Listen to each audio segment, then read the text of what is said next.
Bonjour à tous et bienvenue dans cette nouvelle vidéo, j'espère que vous allez bien. Aujourd'hui, on va voir ensemble comment connecter différents points d'une même ligne avec d'autres illustrations de votre composition.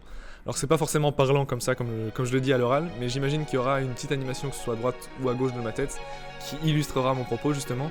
Donc sans plus attendre, on se retrouve sur After Effects pour le tutoriel. Donc on va dans notre composition.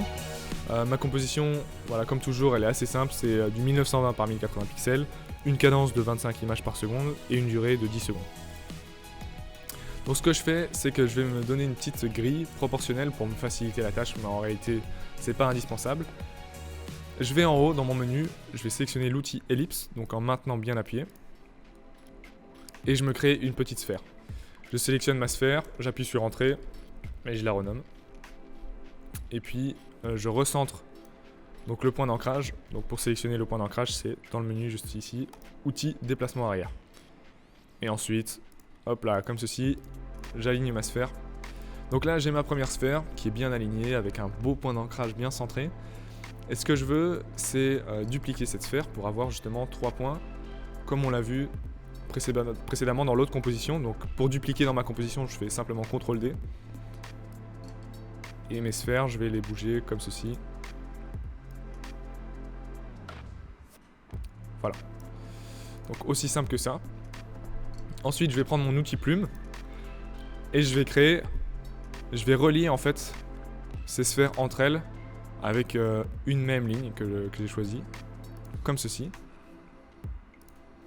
Et je vais lui appliquer un contour, bien sûr. Donc là, le contour, je le mets à, allez, disons 20. Et le fond, j'en mets pas. Et je fais en sorte que ces lignes, justement, soient en dessous de mes sphères. Voilà, donc déjà, on a déjà une base de rendu. Hein, ça ressemble fortement à ce que je vous ai montré au tout début. Je peux enlever ma grille. Ma grille proportionnelle ne me servira plus pour l'instant. Et ici, je renomme mon calque ligne. Donc, mon calque ligne, justement, je vais l'ouvrir. Je vais aller dans Contenu, Forme, Tracé. Et je vais sélectionner mon tracé. Alors, pourquoi je sélectionne mon tracé ?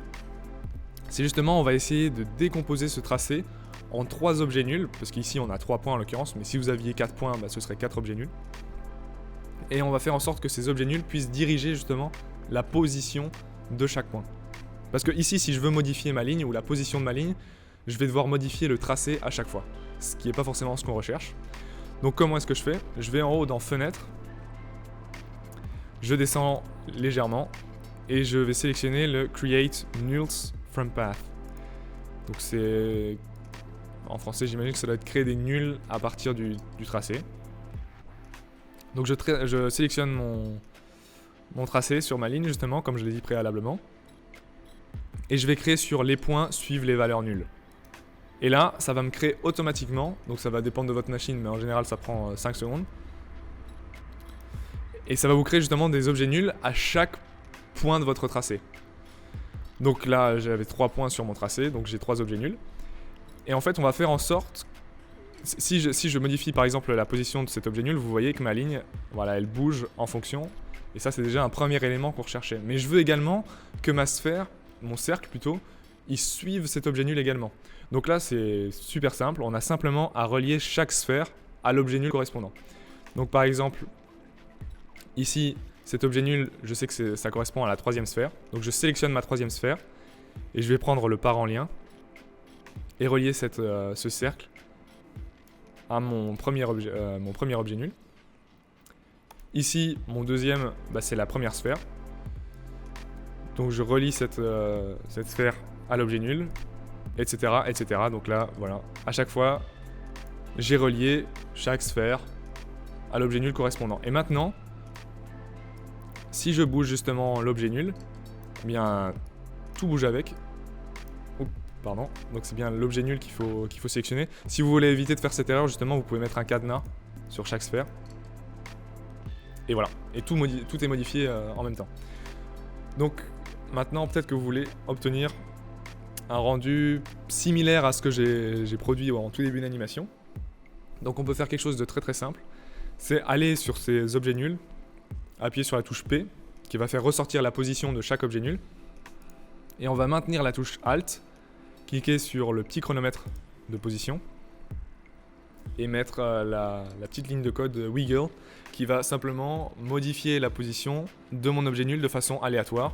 Donc le premier élément c'est en secondes, donc enfin c'est la fréquence en secondes a priori je pense. Je la mets à 0,25, 50, donc dans un périmètre de 50 pixels, mais je peux aller plus loin, je peux mettre 150 par exemple.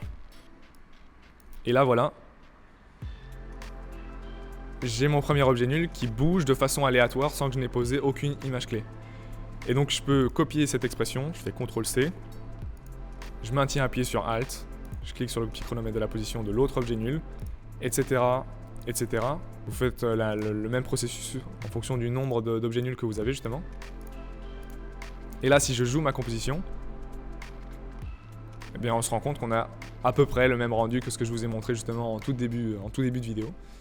Et voilà, c'est déjà tout pour ce tutoriel. J'espère que ça vous aura plu. Si c'est le cas, n'hésitez pas à mettre un petit like, ça fait toujours plaisir. Et si vous avez la moindre question, n'hésitez pas à me la poser dans les commentaires. Moi, je me ferai un plaisir de vous répondre comme à chaque fois. Et sur ce, je vous dis à la prochaine pour un nouveau tutoriel. Ciao!